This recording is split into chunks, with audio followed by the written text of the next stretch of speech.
I know that when I travel around the world, I find myself asking where I'm from.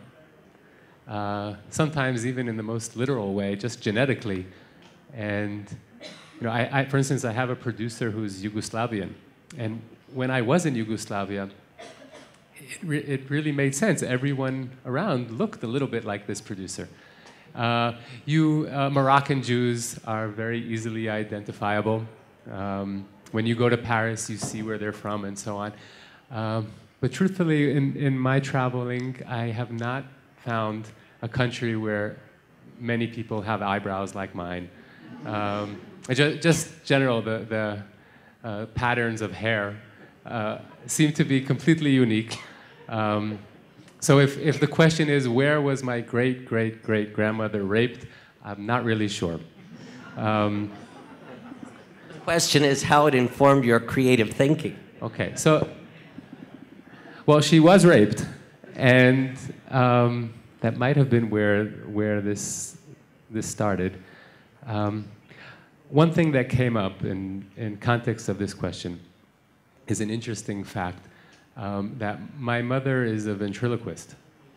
Was a ventriloquist. And one of the most traumatic things for me as a child was seeing her perform her act. She had two dummies. One of them was my father, the other was her brother. Their names were Shloim and Hoim. Hoim was completely obnoxious, really mean and rude and saying everything that no one ever should say out loud. And Shloim was a complete imbecile. Really, he had no clue of what's going on around him. For me, this was traumatic because, first of all, those were the two options around me, either being a little slow and stupid or being obnoxious. And seeing my mother in the middle, actually moving her lips. And since I knew what ventriloquism was, I didn't understand why no one in the audience was complaining that her lips are moving. And today I know the answer to this. A good ventriloquist is someone who knows how to take the audience's attention and point them or direct them to her dummies. I think I might have been the only one in the audience looking only at my mother.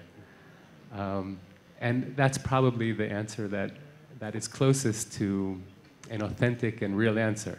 My mother is a mother of 6. She has a showmanship that is really uncontrollable. Nothing stands in the way of a good show. And I think something of that was funneled into my education. As a balancing factor, my father is a scientist, and not only isn't he a ventriloquist, he hardly talks, he doesn't move his lips for any reason. So I had those two influences, and I'm pretty sure that if I had to go down to the first nucleus of what I'm doing today, it has to do with those two people.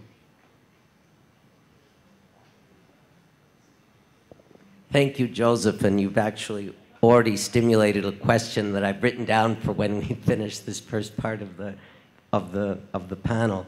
Now, Etgar Keret. Etgar is a writer, notably, most recently of short stories, and I think 6 collections have been published thus far in 32 languages in 38 countries, a number that keeps changing as the months pass. He's also a writer of screenplays. Etgar was born in Tel Aviv and describes a family life which he says is a reflection of the breadth of Israeli society, a point that already connects to Joseph's point. He was recognized first and earliest for his film work and in Israel, and his 2007 film, Jellyfish, won the Camera d'Or Prize in Cannes, and his international profile in books has really soared just in this past decade in a very remarkable way. Etgar.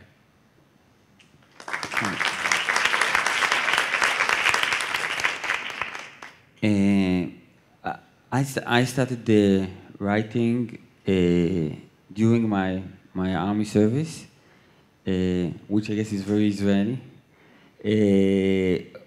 As a high school student, the only thing I was good at was math and physics, and I decided to go to the academic reserve and become an engineer. But at the last second, I chickened out and went to the army. And before I went to the army, I asked my older brother, who is probably the wisest person I know. I said to him, "Tell me, the army, is it hard or is it easy?" And my brother thought for a moment, and he said, "Oh, it's as easy as falling off the roof of a tall building." And and he knew what he was talking about, because I come from a lineage of bad soldiers. My brother is by the way, is the only soldier in the history of the IDF who was put on trial and found guilty for practicing paganism. In the first Lebanon wars, they left him to guard an aerial antenna, and when they came 2 weeks later, he turned it into an Indian totem.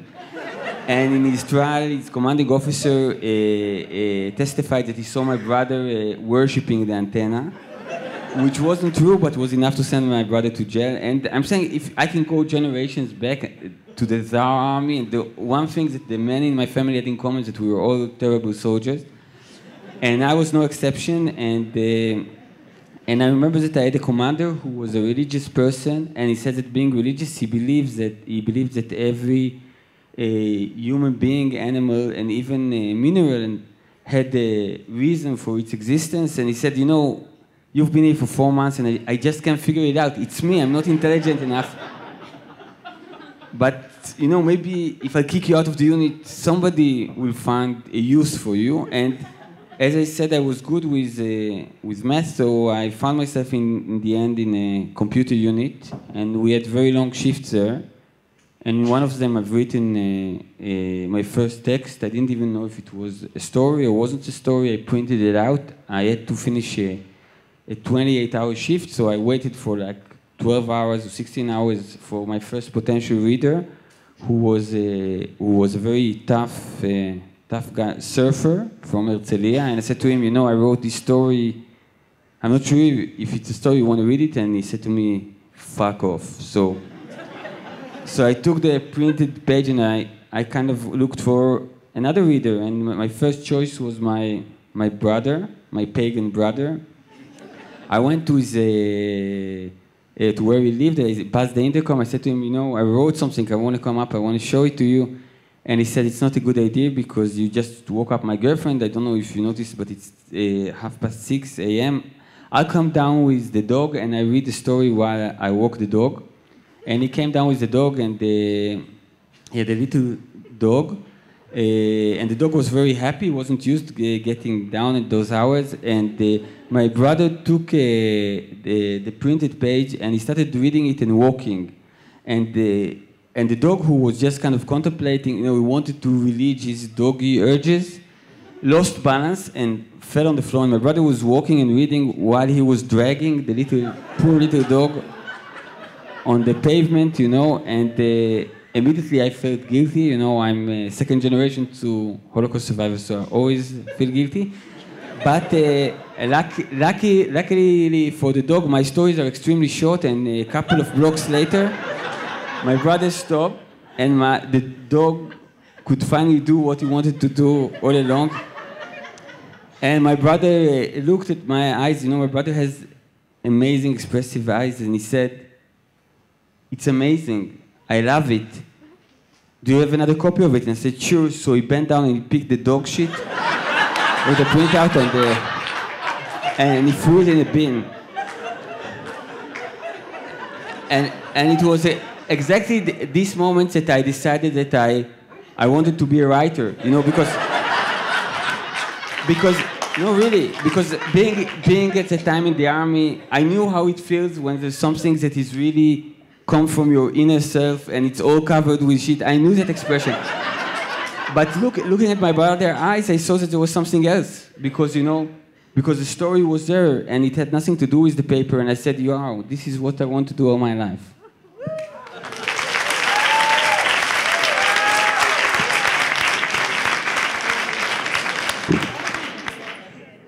I have to tell you all that as we were having our little conversation beforehand, Etgar said, is there a polite word for dog shit?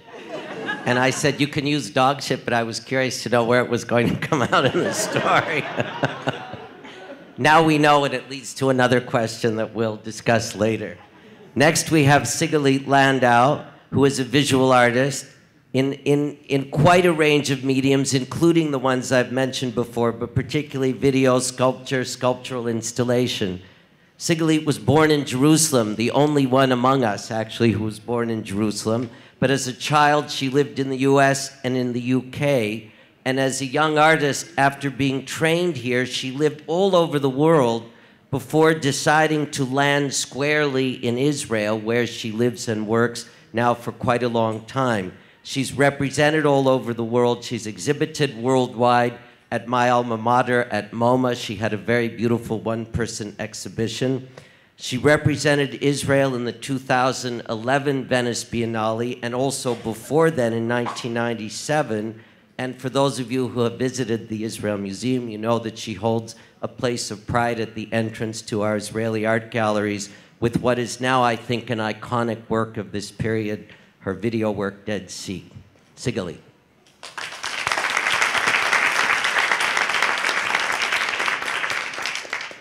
Thank you very much, James.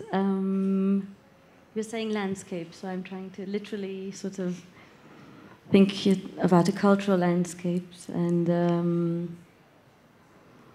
place is very, very important to me in my art. It's something that, in a way, installation or video, it doesn't matter. I usually start thinking about place in quite a blank way, and I don't know if it is because of the sort of childhood of traveling between cultures and feeling that one leg is in in Europe and the other in Israel. It has, I think, to do orientation with growing up in a family of people who are immigrants who have no memory, and they're looking out and trying to do their first connections to place. My father using the older kind of texts, being religious, and my mother being from a family of communists, of utopists, who were as radical after they came back from Birobidzhan to give up any identity, all their passports, and went to live next to the Freuds in London. And that's why I was on the line between Jerusalem and London. I was born in a neighborhood called Kiryat Yovel in Jerusalem. Then we moved to a neighborhood in the northeast. And from there I could see actually the Dead Sea in all its glory, shining under a full moon. And when we did go traveling, so our sea, the Jerusalem people, was the Dead Sea.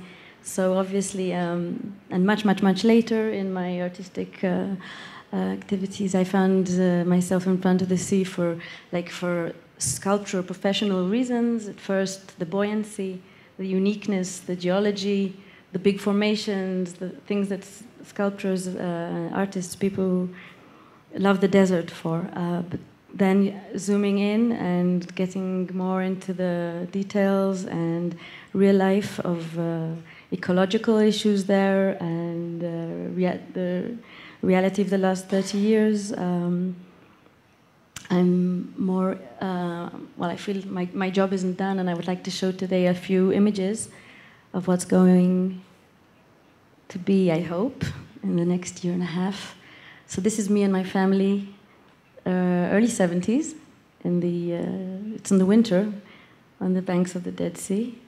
So if this is early 70s, so we're today 25 meters below the water level, not the shoreline. And this is something I'm setting out to change, to help get some kind of lalot mudot, awareness. This is, for instance, after doing my more famous videos, I learned about crystal making in the sea, and that this water is very fast, can make these huge, beautiful crystals in all shapes and very mathematical. very, very heavy. This is a show in Yokohama, the Triennale of Japan, where I hanged, like in MoMA, a sort of a whole minefield filled with barbed wire chandeliers. And you can see just there the work with the 500 melons raft, pulling, tugging, and floating in the water.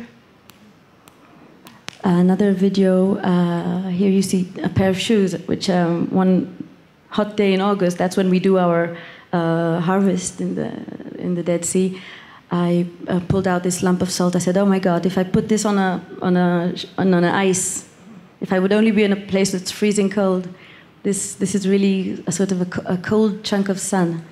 So I made the film, which I was there later in the Biennale, of the two shoes standing on a frozen lake, sweet water, in Gdansk, and gradually 12 hours I speeded them up to more or less 11 minutes. You see these shoes just melting 2 holes.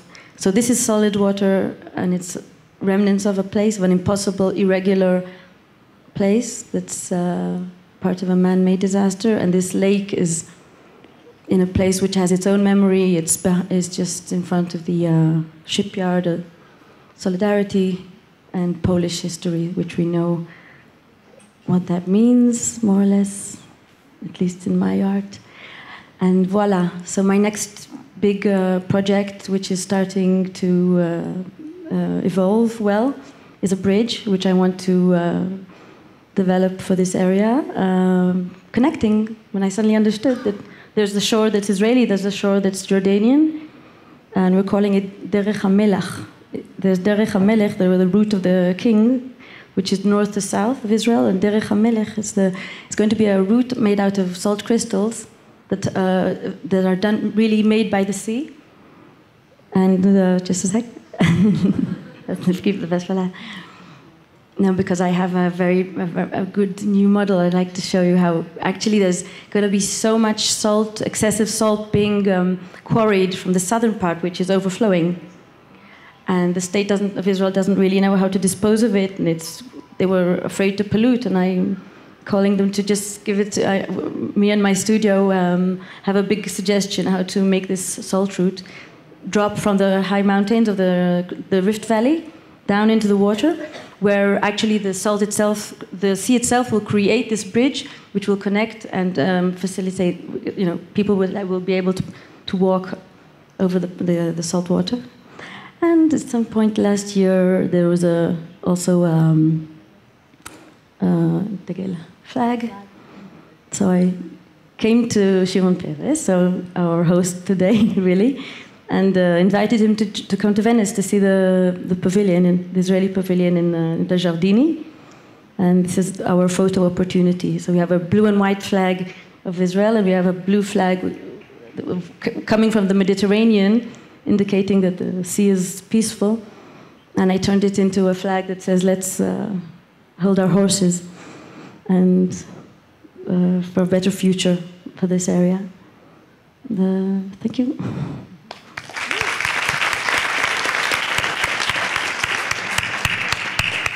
Thank you, Sigalit.